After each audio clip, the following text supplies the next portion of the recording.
Welcome. In today's quick guide, you'll learn how to allow phone access on Telegram using the latest settings update. If you're having trouble with features like calls or contact syncing, this setting is often the reason. Let's walk through it step by step so you can fix it in less than a minute. Start by opening your phone's settings. This is where all system-level permissions are managed, so anytime an app isn't working properly, this is the first place you want to check. Once you're in settings, scroll down and tap on apps. Depending on your device, this might also be labeled as apps and notifications or application manager, but the idea is the same. Next, look through your list of installed apps and find Telegram. Tap on it to open the app settings page. Here, you'll see everything related to how Telegram interacts with your device.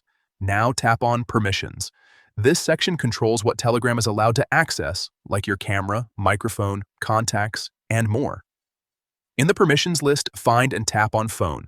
This is the setting that allows Telegram to manage calls and certain account-related features. Finally, select Allow. Once you do this, Telegram will immediately have access to your phone functionality and any related issues should be resolved. That's it. You've successfully enabled phone access on Telegram. If something still isn't working, try restarting the app or your device to apply the changes properly. This simple adjustment can make a big difference, especially if you rely on Telegram for communication or calls.